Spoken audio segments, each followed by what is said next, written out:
Hello. When we left our story, Abby and Max were explaining to Louis that Iffen had come out of Esme's art book from Max's experience of being immersed in it.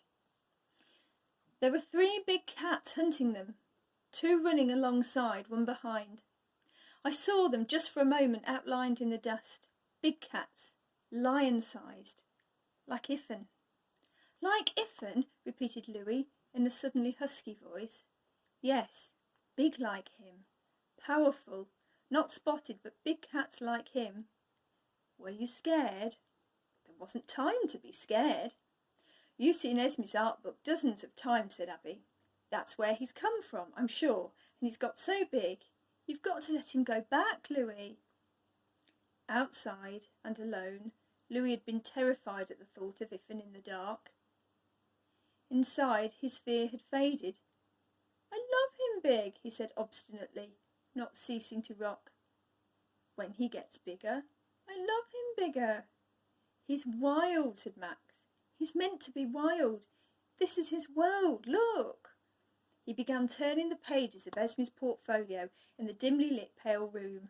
Louis's shadow rocked across an outline of a stag, a bison with a lowered head, more horses, a herd of running antelope.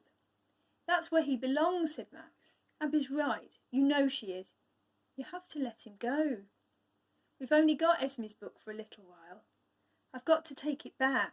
Listen, I've been thinking, if we put it in your room and the window wide open, maybe with some food around, will you do something really brave? What? Call him? Call him?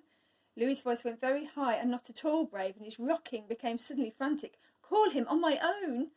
No, no, said Abby. We'd stay with you, right beside you.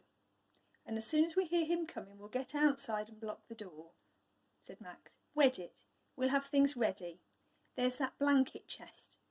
Max's voice stopped, like a radio switched off. He stood quite still, staring at the window.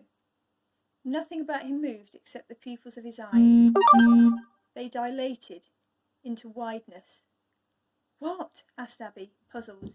And then she saw as well. Iffen. Iffen had arrived.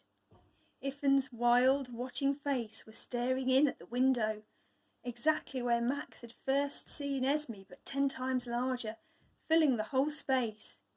His great amber eyes were gazing into the dimly lit cave of a room. At the huge image of running deer and the rocking shadow above them, it was an alert, hunting gaze. Terror gripped Max, and it held Abby too, with her heart flopping like a caught fish hard against her rib cage. Only Louis moved. Louis forgot all plans and all fears, and saw only his dear Iffen shut out in the night, and he jumped down from Rocky so quickly he left his shadow still rocking behind him, and pushed open the window wide in welcome. Iffen! He exclaimed in delight. Cha! Said Iffen, and for the last time Louis felt the rough silken fur, the live muscled warmth, and then Iffen surged past, and in a lion spring sailed clear over Rocky and streamed in dark outlines and charcoal blots and gold and grey amongst the running herd and the rocking shadows, and vanished. Wait! Screeched Louis, and he plunged after Iffen and tumbled through 30,000 years, and after him came Abby and Max. Then the room was empty. Iffen was gone, and Louis was gone. Max and Abby were gone. There was nothing left except the smell of green magic, and Rocky and his shadow moving more and more slowly. Max and Abby landed in a heap amongst long grass. Frightened crickets sprayed away like an explosion of green sparks. A little distance from them, Louis stood on narrow white track, squinting into the sunlight. Much further away, where the chalk cliffs rose, a great spotted cat leapt from ledge to ledge, higher and higher, until it was almost out of sight.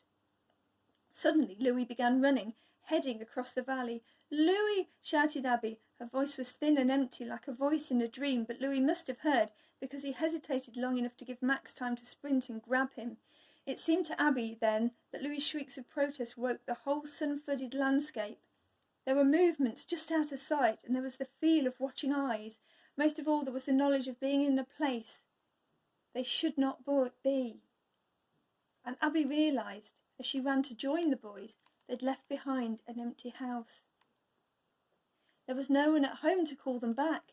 "Ivan!" screeched Louis, and the tiny moving shape on the distant chalk cliff seemed to pause. "Louis, no," said Abby. "Please be quiet. Hold my hand. Max, there's no one home." But even as she spoke, a noise grew all around them, faint, and then louder, a familiar sound. The rustling of green ivy. Then a great crash, Max's bike tumbling down in the hall, wind above the chimney in the rocking horse room, Rocky's slow rhythmic creak, creak, creak. The house was calling them back.